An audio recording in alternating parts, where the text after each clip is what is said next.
स्वभावचिन्मयानन्दम् कृपापूर्णम् जगत्पतिम् हरिषड्वर्गजेतारम् नित्यानन्दगुरुम् भजे। स्वभावचिन्मयानन्दम् कृपापूर्णम् जगत्पतिम् हरिषड्वर्गजेतारम् नित्यानन्दगुरुम् भजे।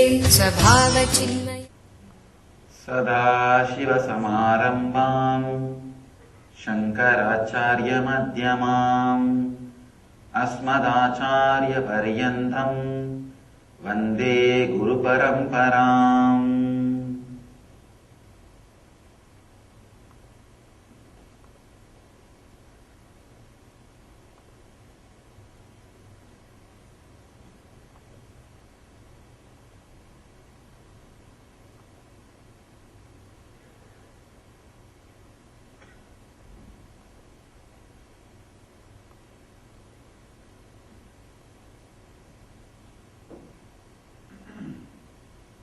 I welcome you all with my love and respects.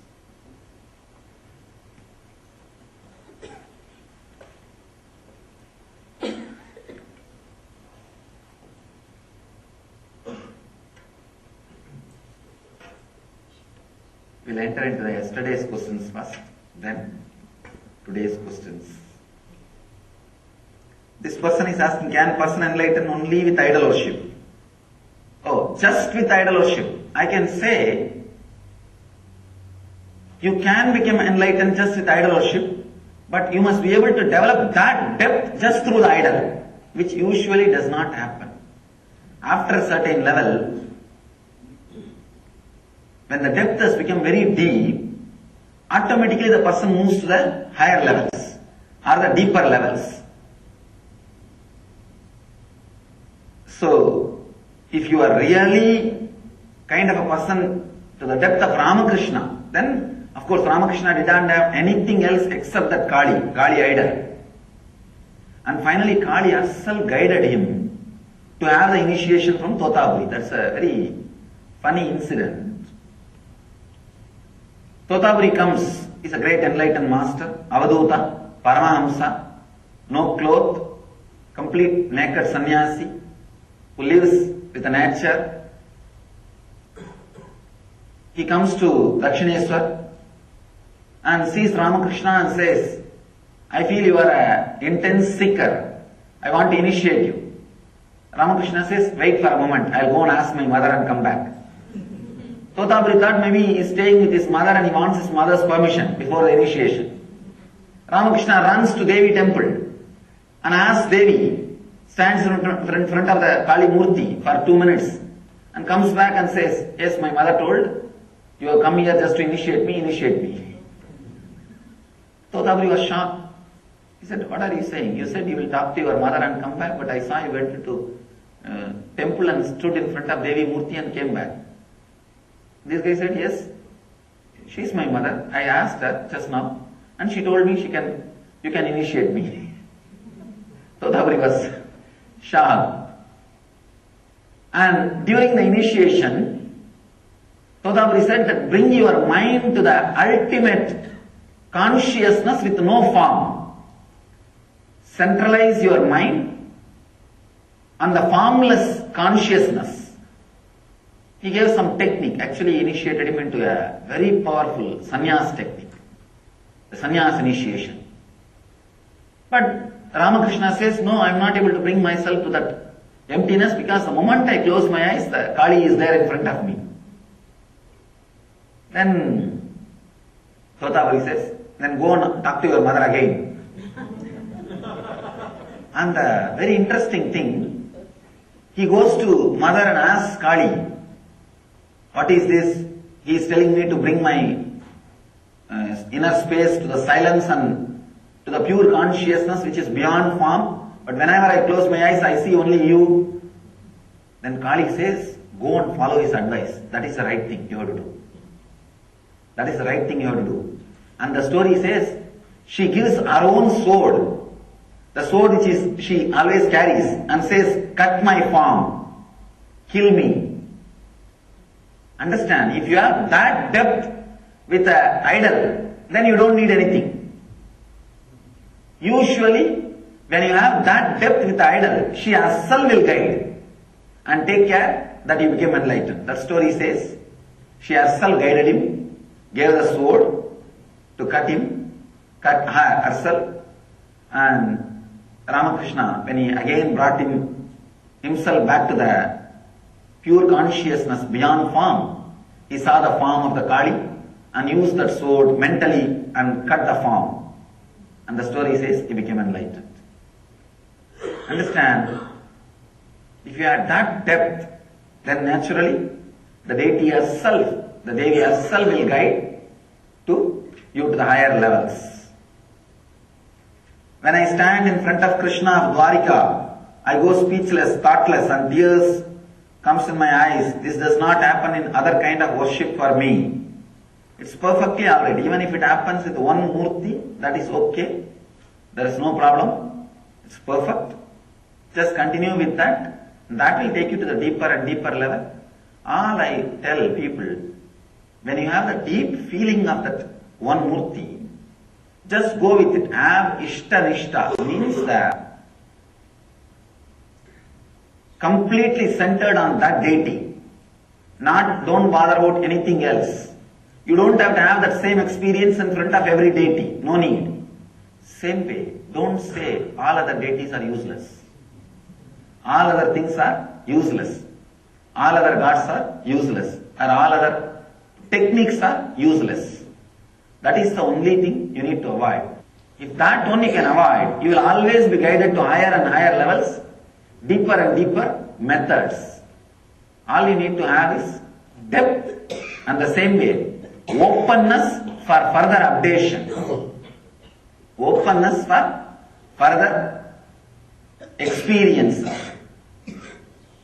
One small story about a Bhakta, a Vaishnava, Vishnu Bhakta. This guy is so devoted to Vishnu, day and night he will do puja. And he will pray to Vishnu day and night. But somehow, Vishnu knows this guy is not just having pure love. This guy is more like attached or fanatic. More than the dedication or connection with Vishnu, he has too much of exclusing. You understand? Sometimes your devotion may not be a positive attachment. It may be the negative hatred towards other deities. The exclusion may be looking like a devotion. Anyhow, this guy was continuously praying, but Vishnu never gave darshan. And very funny thing, always with attachment, the problem is, if the other person does not respond, the whole your so-called love will turn as hatred. And this fellow's love became hatred now. Such a long time I prayed to you, you did not give darshan. I think you are useless, I'll choose some other god. Who I'll choose? Your enemy. Shiva is your enemy, supposed to be. Because these guys have their own idea. Shiva must be your enemy. I'll choose Shiva now. I'll not worship you anymore. And this guy put the Vishnu Murti to that one corner and cut hold of Shiva Murti and started doing worship. And he put the incense. When he put the incense, he saw, because of wind, the incense smell was going towards the Vishnu Murti. He got so annoyed, so irritated, he just jumped and caught hold of the Vishnu's nose. You should not smell my incense anymore. You had your share enough. You should not smell incense anymore. And now it is only for Shiva. Now I am trying with Shiva, experimenting with Shiva. I don't want you to take any of my smell. Half of the smell will go away to you. Then I may not get the full result. The moment he was holding the Vishnu's nose tightly, the story says suddenly Vishnu appeared to bless him. When Vishnu appeared, all his anger went away. He fell at the feet of Vishnu and cried and started asking, I prayed to you so many years, but you never appeared in front of me. Now I am working completely against you. I am not only working against you, I am holding your nose so that you will not have smell of my incense, which I am giving for Shiva. And Vishnu says beautifully, all these years you worshipped me, true, but you never felt I am really living in this deity only when you started hating me and only when you held my nose that I should not have the smell of the incense. You sincerely from the deeper consciousness felt that I am in this deity. I am in this deity. Your hatred was deeper than the devotion. Your hatred could shake your being deeper than devotion. It may be hatred, but negatively, at least negatively, you had a deep faith for those few moments. I am available in the deity. I am there in that form. So that faith, I have to honor that faith, so I am appearing, I am blessing you. Understand? In this case, the fanaticism has paid. It has paid, but it does not pay always. So all you need to do, when you melt, go deep, be with it, but no need to hate or exclude other things. Be ready for deeper and deeper experiences or deeper and deeper explosions. Where is the center of decision? Is it I or the desires and knowing? First thing, there is no center for decision. Understand, you are just a calamity. Happened to you, that's all. There is no center as you think. You are just a chaos. That is why wherever you go, you create that.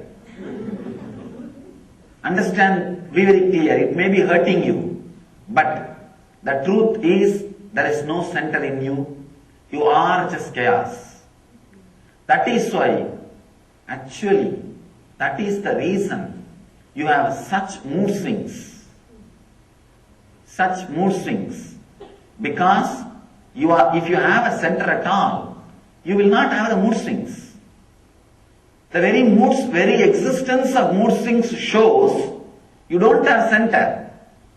You don't have center. Just your desires and knowing only makes decisions, takes decisions. That is why Shankara says, Satsangatve nitsangatvam, nitsangatve nirmohatvam, nirmohatve nischaladatvam, nischaladatve jivan mukti. He says, Satsangatve nitsangatvam. When you are sitting with the truth, with the master, the words which are given by him to you takes you to the real center. You see, if you already have a kind of a center, then you don't need master. You don't have chaos. Now because you don't have the center, you have mood swing, you have chaos, anything which comes up inside your system very prominently, strongly rules you. If you go and sit in a place where the fear is put inside, some horror movie, see the horror movie for 10 days, 11th day you will see devil or ghost. Because 10 days you are meditating on ghost. Why will you not see him? You will see him. You will see suddenly that day night only, you will feel like drinking water. When you go to the kitchen, you will see suddenly the screen moving by itself. Or a black cat jumping. Something, when you are meditating on it, you will see. When you go to the master's presence, or listening to the right words, understand, the satsanga needs to nischanga, means to the silence. Because for those few moments, he sends you back to your center. He puts you back to your center. And nischanga needs to nischala, means the non-moving or non-disturbed center. Achala means which does not move. Nischala means which beyond moving and non-moving, means the pure space. Nischalatva naturally needs to Jivan Mukti means the living enlightenment. Understand? As and now, decisions are made only in desires and knowing, not in center. You don't have center. You will have center only when the master puts you back to the center. What does enlightenment means? Being aware or doing the right things or surrendering to the Almighty. Understand? Enlightenment means all these three. As long as you think all these three are three different things, you are not enlightened. When you realize all these three are one, you are enlightened. Being aware, doing right things, surrendering to Almighty. All these three happens at a time spontaneously. When you are aware, you already surrendered to the Almighty and you will always be doing the right thing. And he is repenting about the normal people getting around in this mad world. Only masters like you get to enjoy the space of enlightenment. Understand, it is not monopoly. It is not surely monopoly. You can enjoy. It is available to you. But if you choose the mad world, then you are responsible. Surely not. And you say about taking care of family. You don't know how many families I am taking care. You have only one family. I have 300 families. Understand? 300 family. And even one family brings their problem one day to me. It takes one full year for me to settle. So, please do not think I don't have a family. I have too many families around the world and continuously I need to attend. One more thing. Somebody asked me the other day, Swamiji, after all you left the house to become a sannyasi and now around you such a big city is developed. Why did you take up this responsibility, Swamiji? I told them, just to tell the world, make a clear statement. Enlightenment is possible even in the mad world. When you decide to radiate, not only you will be living in ecstasy, whoever comes around you, you will add that to them.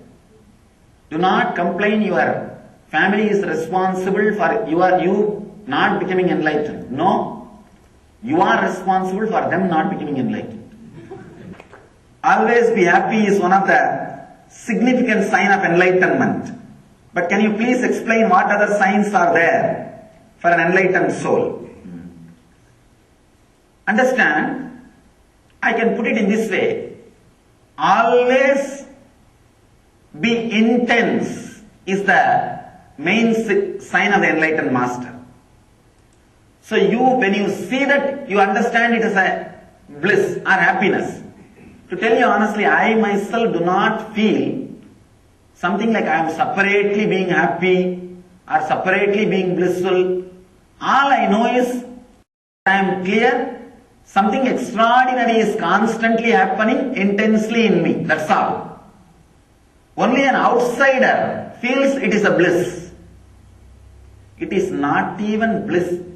It is the quality which cannot be described. That's why they say in Sanskrit, Nirvigalpa, Niranjana, Nirabhasa, means there is no movement, there is no wave, there is no disturbance.